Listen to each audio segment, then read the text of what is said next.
PLF की मसीलत में आपका स्वागत है। आज हम लोग बात करने जा रहे हैं एटमॉस्फेरिक एरोसॉल्स की। एटमॉस्फेरिक एरोसॉल सबसे पहले जानते हैं कि होता क्या है। अगर हम लोग परिभाषा के हिसाब से बात करें तो एटमॉस्फेरिक एरोसॉल का मतलब होता है सॉलिड या liquid particle suspended in the air, यानी कि हवा में जो सॉलिड या द्रव वाले पार्टिकल हैं उनको हम एरोसॉल बोलते हैं। आम बोलचाल की भाषा में बोले तो धूल।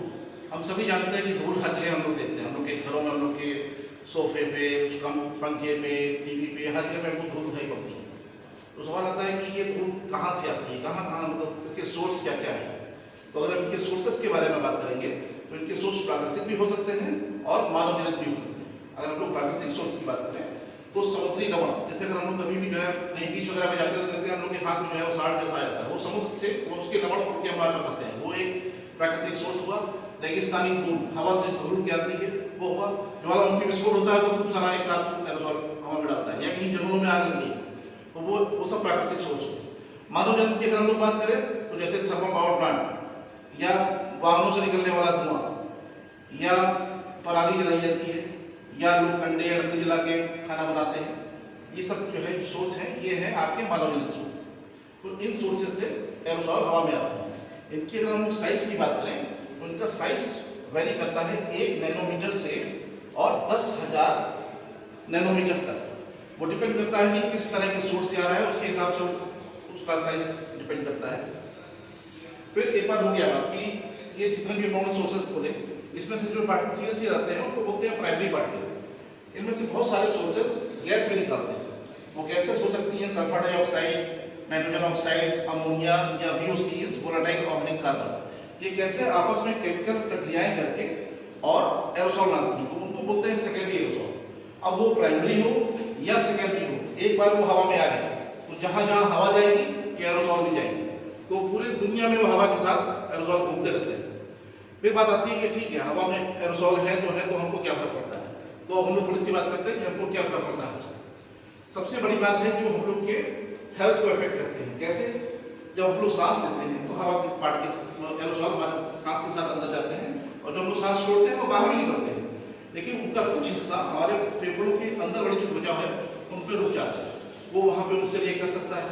या कुछ पार्टिकल बहुत छोटे होते हैं, वो वहाँ पे जो माइक्रोफेज उसके होल्स होते हैं उसके थ्रू ब्लड स्ट्रीम में जाते हैं। एक बार वो ब्लड स्ट्रीम में आ गए तो पूरी बॉडी में कहीं भी जा सकते हैं। अभी अगर हम लोग बात करें कि एरोसॉल के इफेक्ट की, तो पहले माना जाता था कि एरोसॉल से जो इफेक्ट होता है वो खांसी या दमा या हृदय के रोग ये सब होते हैं। अब लोगों ने देखा है कि वो तो होते ही थे। दिमाग का कमजोर होना, याददाश्त कमजोर होना, ये सब जुड़ी हुई हैं चीजें जो एरोसॉल के इफेक्ट में है। इसके अलावा प्रजनन क्षमता पे इसका असर पड़ता है, उसका असर दिखाया जा रहा है कि इसका असर पड़ सकता है। इवन जो है जो भ्रूण होता है, भ्रूण के अंदर एरोसॉल पाए गए हैं। सोचिए बच्चा पैदा नहीं हुआ उससे पहले उस तक एरोसॉल पहुंच रहे हैं। तो ये इस तरीके से मतलब एरोसॉल हम लोग के शरीर को बहुत अलग अलग तरीकों से प्रभावित करते हैं। तो यहाँ पे हम लोगों ने हर्ष की बात है कि हम लोगों ने पीआरएल में, भारत में पीआरएल ने एरोसॉल ऑक्सीडेटिव पोटेंशियल इसकी स्टडी शुरू की। अब ये क्या होता है, तो एरोसॉल कितना ऑक्सीजन जनरेट कर सकता है उसको बोलते हैं उसका ऑक्सीडेटिव पोटेंशियल। इसको बोलते हैं रिएक्टिव ऑक्सीजन स्पीशीज। तो जितना ज्यादा वो मतलब जनरेट कर सकता है वो उतना ही ज्यादा जहरीला होगा, उतना ही टॉक्सिक होगा। तो ये स्टडी हम लोगों ने स्टार्ट की पीआरएल के अंदर, जो भारत में पहले लोग हैं हम लोग। और इसमें हम लोगों ने क्या किया कि हम लोग जो है एरोसॉल हम लोगों ने अलग अलग जगहों से कलेक्ट किए, अलग अलग शहरों में, जैसे अहमदाबाद, कानपुर, दिल्ली, कलकत्ता, पटियाला, और पहाड़ी क्षेत्रों में जैसे माउंट आबू, शिलोंग, और समुद्री क्षेत्र जैसे बंगाल की खाड़ी, अरब सागर वगैरह वगैरह सब जगहों में जाके हमने एरोसॉल के नमूने इकट्ठे किए।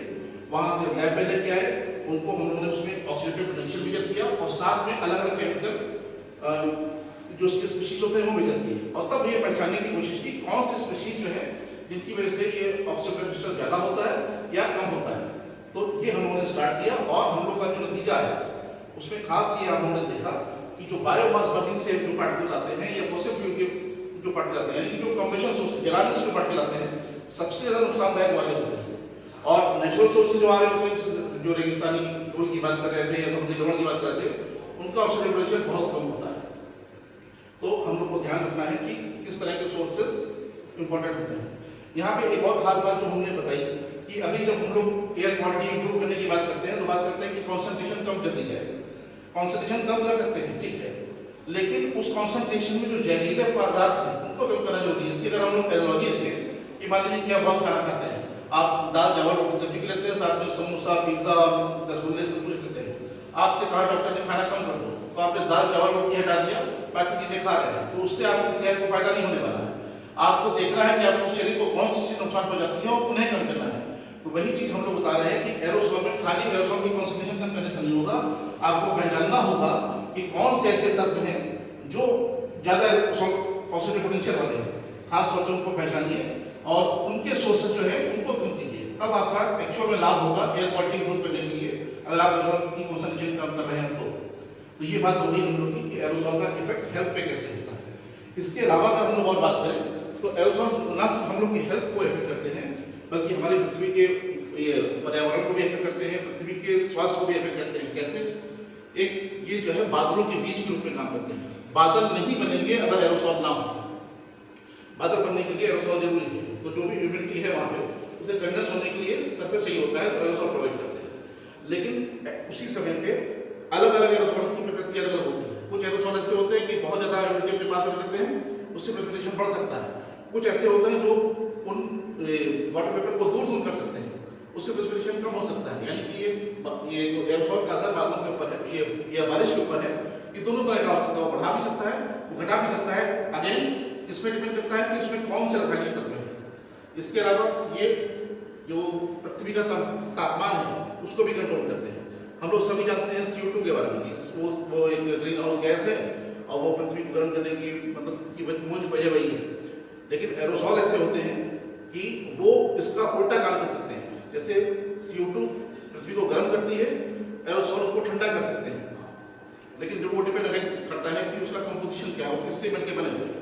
अब हम लोग जो कंपोजिशन की बात कर रहे हैं तो उसमें कई तरह की चीजें हो सकती है। ये एरोसोल ने एक पाई चार्ट जैसा बनाया है कि एरोसोल का कंपोजिशन क्या होता है। उसमें सी सॉल्ट होते हैं, उसमें डस्ट होती है, उसमें एलिमेंटल कार्बन होता है, उसमें ऑर्गेनिक बहुत तरह के ऑर्गेनिक कंपाउंड होते हैं। उसमें SiO जो लिखा हुआ है सेकेंडरी इनऑर्गेनिक एरोसोल, इसका मतलब होता है सल्फेट, नाइट्रेट, अमोनियम, ये सब मिला। तो ये उसका कंपोजिशन होता है। अलग एक खास जगह का कंपोजिशन है जो अलग अलग दिन रात में अलग होता है, अलग अलग मौसम में अलग होता है। तो ऑब्वियस सी बात है कि उनका असर भी अलग अलग समय पे अलग अलग होगा। तो इसके लिए इनको जब तक हम लोग जानेंगे नहीं कि कौन कौन से क्षेत्र में किस तरह के एरोसोल का कंपोजिशन कैसे वेरी कर रहा है, उसका इफेक्ट एसेस करना थोड़ा मुश्किल होगा। इनके अलावा और अगर बात करें तो ये हमारे ओशन फर्टिलाइजेशन को भी इफेक्ट करते हैं। ओशन फर्टिलाइजेशन का मतलब क्या? अब बहुत समुद्र में घास होती है जिसके ऊपर बस्तियां जीवित रहती हैं, हजारों किलोमीटर दूर, वहां पे न्यूट्रिएंट की कोई सप्लाई नहीं है। यही एरोसोल जो हवा के साथ जा रहे हैं और वहां पे गिर रहे हैं, वो न्यूट्रिएंट की सप्लाई की तरह काम करते हैं। तो इस तरीके से एरोसोल का रिमूवल न्यूट्रिएंट सप्लाई बन जाता है जो बहुत दूर समुद्री घास है उसके लिए। तो ये कुछ चीजें हमने बताई आपको। अगर हाँ देखने में अगर बोलेंगे एरोसोल कोई लेंस या तो माइक्रोस्कोप में लेके देखें तो इस तरीके का दिखाई पड़ता है। अगर आप यहाँ पे देखें तो सूट ऐसा दिखता है, अमोनियम सल्फेट ऐसा दिखता है, डस्ट, सी सॉल्ट, पॉलन जो पेड़ों से निकलते हैं वो, ये बायोमास का जो धुआं है वो, और इस तरीके से अलग अलग एरोसोल कैसे दिखते हैं ये इस पर दिखाया गया है। अब आप चाहिए तो हम आपको थोड़ा सा अपनी लैब में करके थोड़ा सा इंस्ट्रूमेंट दिखाते हैं। तो अभी हम लोग लैब के अंदर आ रहे हैं। अभी हम लोग बाहर बात कर रहे थे कि कंपोजिशन क्या होता है, उसमें हम लोग बात कर रहे थे कि एलिमेंटल कार्बन होता है, ऑर्गेनिक कार्बन होता है। तो ये एक इंस्ट्रूमेंट है जिसको बोलते हैं OC/EC एनालाइजर। ये एरोसोल के अंदर कितना एलिमेंटल कार्बन है, कितना ऑर्गेनिक कार्बन है, उसकी मात्रा मेजर करने के लिए इस्तेमाल होता है। इन दोनों के पता होने से एक बार हमको अगर OC/EC का कंसंट्रेशन पता है तो उनके रेशियो से पता कर सकते हैं कि वो बायोमास बर्निंग से आ रहे हैं कि फसल की बर्निंग से आ रहे हैं, और अलग अलग उसके सोर्स पता कर सकते हैं। फिर इस तरफ ये इंस्ट्रूमेंट है, इससे हम लोग मेजर करते हैं वाटर सॉल्युबल ऑर्गेनिक कार्बन, जो हम लोग बाहर बात कर रहे थे सेकेंडरी एरोसोल वाली। सेकेंडरी एरोसोल अगर पता करना है तो ये और वहां से जो ऑर्गेनिक कार्बन मेजर किया था उन दोनों को मिला के उसके रेशियो से हम निकाल सकते हैं कि एरोसोल के अंदर सेकेंडरी पार्ट कितना है। तो ये खाली यहाँ पे हम दो ही इंस्ट्रूमेंट आपको दिखा रहे हैं। ऐसे हम लोग के पास जो है मेटल्स के लिए अलग है, आयंस के लिए अलग है, बहुत सारे अलग इंस्ट्रूमेंट है जिससे हम लोग केमिकल कंपोनेंट मेजर करते हैं और फिर एसेस करते हैं कि जो भी एरोसोल यहाँ अपने पूरे भारत में या उसके आसपास जो है उनका असर हमारे ऊपर किस किस तरीके से हो सकता है, हमारे ऊपर हमारे हेल्थ पे कैसे हो सकता है, हमारे पर्यावरण पे कैसे हो सकता है, और हमारी पृथ्वी के पर्यावरण पे कैसा हो सकता है। तो ये काम हम लोग यहाँ पे करते हैं। धन्यवाद।